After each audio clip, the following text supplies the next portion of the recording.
sparkling, golden, pure, refreshing. A beverage as old as history. The ancient Babylonians were probably the first to brew beer. The Egyptians, too, brewed a beverage from fermented barley. It was a beer reserved for the great feasts of the day. The Roman conquest of Egypt introduced the beer to the Western civilization of the day, as Caesar and his warriors drank toasts to their victories. The Anglo-Saxon monks are credited with the development of many brewing formulas. The improved brews were well established as fine beverages, high in food value, by the time the Pilgrims set out for America. Later, taverns and inns became the meeting places of men who helped make American history as they enjoyed their favorite brews. Yes, the fine beer and ale we enjoy today are beverages with a heritage which is unequaled, yet they are as modern as today. In today's brewery laboratories, knowledge passed down through the centuries is combined with modern chemistry of food to produce beverages that would have been the envy of the kings and emperors of old. From the laboratory to the tanks where the finest of American malted grains are fermented, the beer of today is brewed under spotlessly clean conditions. Modern scientific instruments control the entire brewing process. No other food products get more careful attention in manufacture than American beer and ale. In addition, the brewing of this fine beer and ale today is one of America's great industries, contributing much to our economy. Some 400 modern breweries in operation today represent an investment of more than $2 billion in buildings and equipment. To staff these breweries requires nearly 100,000 employees, earning $350 million a year. American farms supply most of the ingredients required for brewing: barley, wheat, corn, rice, hops, and soybeans, thousands of tons of it. To be more specific, every year the farmers of America sell the breweries more than 1 billion pounds of farm products worth $250 million. From these fine golden grains, the breweries produce over 1 billion gallons of immaculately pure beer and ale in barrels, cans, and bottles to suit every taste, occasion, and personal preference. Beverages high in food value and rich in tradition, ready to add to gracious living the American way. About 1/4 of the spent grain goes back to the farms as cattle feed. Because of the high concentration of protein and fat, the spent grains are of special value in increasing milk production. In addition, the excess brewer's yeast is one of the richest sources of vitamin B complex. Much of it is used in preparation of vitamin extracts for medicinal purposes. These byproducts are, of course, untaxed. But the beer and ale itself are subjected to heavy direct federal and state excise taxes. Taxes which help pay the cost of fine schools, modern highways for our pleasure and communication, and operation of our government. Taxes on beer and ale provide $850 million a year to state and federal governments. This is in addition to the property and income taxes paid by the brewers, beer distributors, retailer, and their respective employees. The brewing industry is proud of its contributions to America in fine malt beverages, employment, raw material purchases, byproducts, and taxes.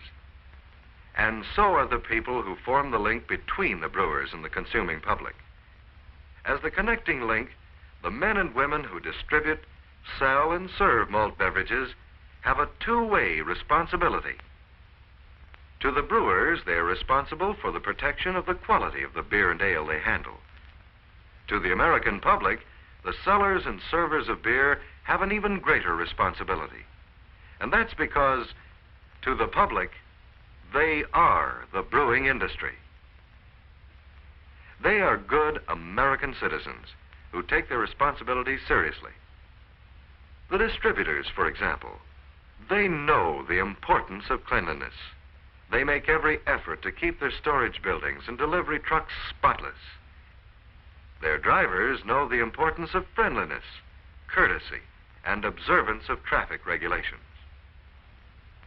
Grocers and takeout store operators, too, realize the importance of cleanliness, observance of the law, and service to the public. They know, for example, that the public expects them to stock beer and ale in the various sizes of bottles and cans available, as well as in a choice of brands. And as good American citizens, they know and obey the laws and regulations pertaining to the sale of beer, as well as all other laws governing their business. But the enjoyment of beer by Americans is not limited to family and neighborhood gatherings. Inns and taverns are part of American history.